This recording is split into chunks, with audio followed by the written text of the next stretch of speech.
Wow, look at that. We're really cracking along with our earth resistance up on the South Moor. Going at such a speed we can hardly breathe. It's the new RM85. Thanks, Alan.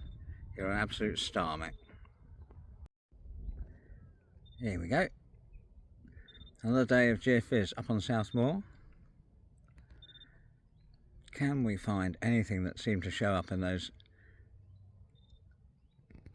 thermal shots? It's all good stuff. Lovely day for it though. Not too hot, not raining, not too chilly, just right. When I get home, we'll get in the garden and we'll have a little look at the data that we've downloaded. Should be quite exciting, I hope, but I don't know, it's usually a bit inconclusive. Let's find out, shall we?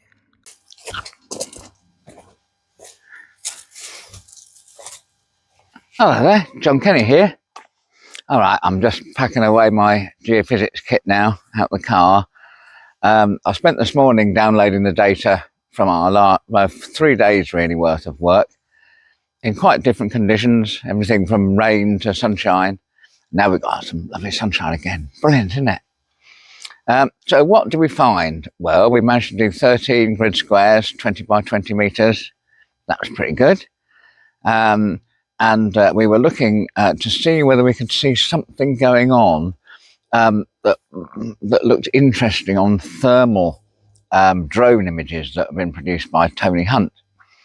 So here's the thermal drone image. It all looks a bit strange, lots of dark reds and like hot orangey colours. Well, the hot oranges and yellows and things, that's where the ground was very dry and therefore much warmer. And the areas that are a little bit more damp, fractions more damp, those are the areas that are a little bit cooler, and they're the dark blobs. And you can see some lines and things in the dark blob. In fact, if you look in the bottom in the bottom right hand corner, the southeast corner, you can see an awful lot of things going on there. I don't know if you can see it from a distance there, but there's enclosures, there's roundhouses, there's all the kinds of things you'd expect in an Iron Age settlement, Iron Age going into the Romano-British, and it's already been identified as that from aerial photography by Historic England. So we kind of know that's the sort of thing that's going on there. What we were questioning was, is there something a bit more high status in the Roman end, in the darker blobs, and that's what we were hoping to find in our geophysics. So here's the geophysics.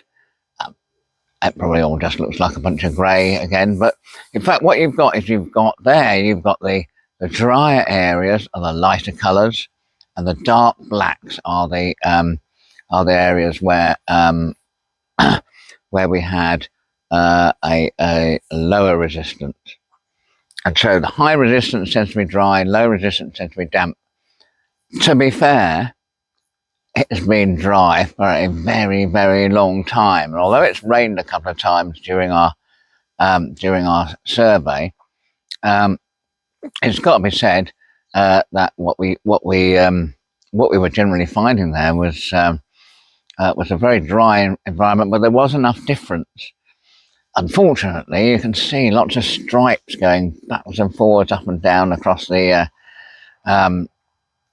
across what we were surveying, and those are all either drains or they're the tracks of the farm vehicles going up and down, because it was actually ploughed and then and then harrowed while we were working, or in between our surveys.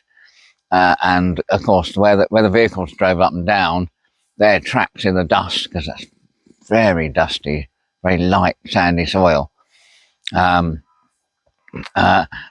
it actually rained, then the track ruts just contained a little bit more water, which affected a bit our earth resistance. So we're trying to see through that, through the drains, through the or possible tracks, and trying to see other things going on. And you can certainly see what looked like some sort of features going across the landscape, that they might be they might be tracks, earlier tracks, something to do with either the medieval use of the land, or maybe even going all the way back to the Iron Age and Romano-British. Things going on, but maybe not as exciting and as absolutely, we're not just throwing our hands up and saying, wow, look at that, there's an amazing high status building here. We're not seeing that. So we'll still need to do more work. We need to decide whether we want to see what we can see of that Iron Age Romano-British enclosures and roundhouses, and whether we want to get a bit more depth into that darker blob by redoing it with the magnetometry next time. So plenty of opportunities still for doing other things, and we'll get stuck into it, I'm sure. So keep watching. Remember to go and like and subscribe. Like I've said before, one like is an absolute victory for me at the moment. And what I'm making sure is, though, I'm recording what we're doing. Even if not many people look at it now, year down the line, someone might be going, what did they do out in that field? You'll be able to find out by looking at my little videos. So, see you again soon. Bye.